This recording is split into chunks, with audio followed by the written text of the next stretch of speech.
We were all really excited for that tour. We found out about it in September of 2023. We knew that we were going to do this tour with Weezer where they were going to play the Blue album in its entirety.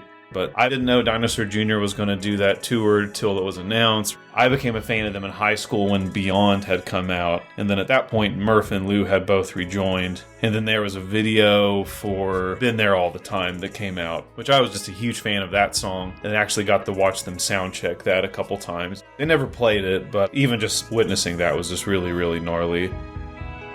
The thing to remember with that whole thing is that right before then, we had done our 2 shows at the Oklahoma City Zoo Amphitheater. So in June of 2024, we were getting the soft bulletin ready. And by that point, we had played maybe 4 of the songs since I had joined the band. And a lot of them they hadn't played for a couple years. So we work up those songs in June and July, and then we work up some more songs, because those sets were just, the albums in their entirety. We did Yoshimi the first night, and then we did the soft bulletin the second night, and then a second batch of songs. So we were just getting a lot of music ready. So in one way, the main bulk of our concentration was on those 2 shows, and then anything we were thinking about the Weezer tour was just logistics, because it was a very lightened show for us. It wasn't our full production by any means. We were able to have lasers, we could have the robots, the rainbow, but we really couldn't do very much. So for me personally, I found that very exciting, just to see, well, is this thing going to work in a different context?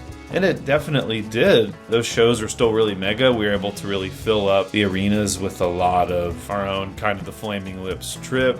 Everything that the band represents was able to fully come across without the video wall, without balloons, without confetti. And I think to me it just proves that the Flaming Lips is about a very large production, but it can still work in a lot of different contexts. I don't know, I just found that really, really exciting and thrilling. And then in addition to that, you're playing in these places and you're on such a regimented schedule. You're a cog in this great rock and roll machine, let's say. And you just have to be on stage quickly, off stage quickly, etc. So there's just not a lot of time to lollygag, so to say. And Madison Square Garden, just as a venue for me personally, I was a big fan of it. I mean, there are other places that are more personal to me, I will be very honest about, but I mean, you can't not notice the history of that place. I mean, it's adorned on the walls. Much of any of your favorite band in any capacity has played there. Led Zeppelin, Rolling Stones, Dylan. I mean, just thousands of acts have come through there. It's interesting with playing kind of historical venues. That amount of history is very inspiring, knowing that you have been in the same place that a lot of these formative bands to you and to history have been and performed, and especially have given very famous performances. So it's just always interesting feeling those rock and roll ghosts, so to say. At that point in the Weezer tour, we had already done 5 shows. We pretty well had the routine down of how it was going to go. We knew the songs we were going to play. We knew just the dynamics of everything. We were opening with The Spark That Bled, which was really, really fun. But going into it, I think some of us felt, well, if we're playing this unabashedly 90s rock and roll package tour, we should be playing more songs like that. And it seemed to cause a chain reaction. But then Wayne, he knew that we should still very much do our own thing, because having 3 acts that do just heavy guitar rock would be kind of exhausting. So I would say we even dug into the emotive nature of what the Lips represent, even more than a lot of the other shows I had played by that time. So we had opened up with The Spark, and then we played Suddenly Everything Has Changed right after that. So we had those songs really well down from the Soft Bulletin show at the Zoo. And then I feel like we completely represented ourselves. And again, with going back to the production of it, it was minimal for us, but it really, really worked. How many of those people came to see us, I couldn't really speak to, but I felt like we did the best representation of what we do to the absolute fullest.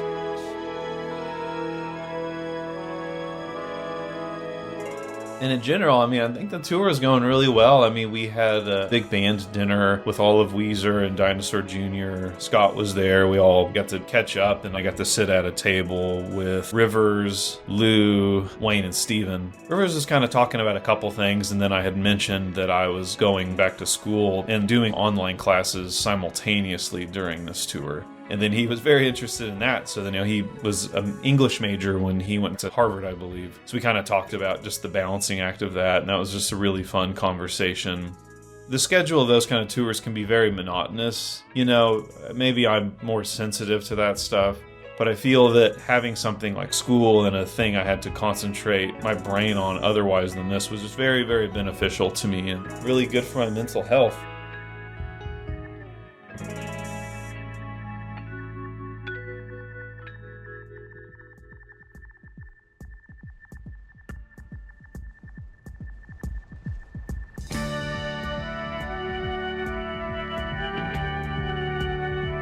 I mean, as far as, the Madison Square Garden show itself, we were very excited to do that, but you kind of have to treat it business as usual. You're trying to be, how's this going to work? You're working out logistics. I remember at that one, due to a noise ordinance, the show had to be done surgically precisely at, I think, 11 p.m. Weezer, that is, so the whole show would be done by that time. And if it wasn't, you would be just fined. And for us at that point, you're just trying to get logistical things out of getting stuff off stage. But no, we were all really, really excited and got to really explore the whole space. And you're getting to talk to these people that have worked there for years and union people. So you're just getting a very personal glimpse into the history of this place. And it's funny, loading gear into there, it's just a big spiral that the trucks have to go up and down. So you're just seeing just the routine of this place is already alien compared to anything else that I have experienced. We had to park really far outside of the venue. There just can't be a lot of buses there. Not that that's interesting at all for this interview, that's just the truth, but the day before that show, we were in Boston. So I think we had a couple in a row, so we're already getting a little tired. So we get in, but we're just, really, really taking it in. I remember we went to the Knicks gift shop, and then our amazing stage manager, Zach Cox, said, if I buy you this Knicks jacket, would you wear it on stage? And I said, absolutely. So Blake took some amazing photographs of all of us there, of us performing, us in a very famous elevator where much of anybody from the rock pantheon have taken photographs inside of.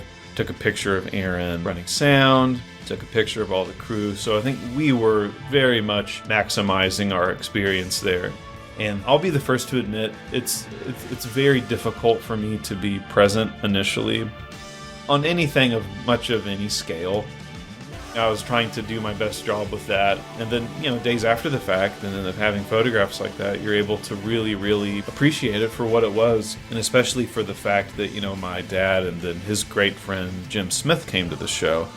And, my father raised me with a lot of music, so him coming to this show was a very big deal. So I wanted to make a very large point to show him everything, because there's photographs of, Elvis, Led Zeppelin, Bob Dylan, David Bowie, Janis Joplin, well, hopefully that one's right, but of a lot of these people that are formative to not only you being there, but formative to the person that informed your music taste. It's a huge deal. My dad bought a lot of DVDs, which I think really turned me on to watching live performances of bands, and several of them were from Madison Square Garden. So, I mean, as much as you're in the routine and then kind of playing at any given place can kind of look very uniform and sterile to an extent, being there, you're very present of where you are, not only by the history of it, but just by, how it looks. So being able to share that with him was just a very, very big deal and very, very special to me. And out of anything that I did there that day, I think the biggest deal for me was that he was able to be there and to see his son play. I mean, that's a really, really big deal.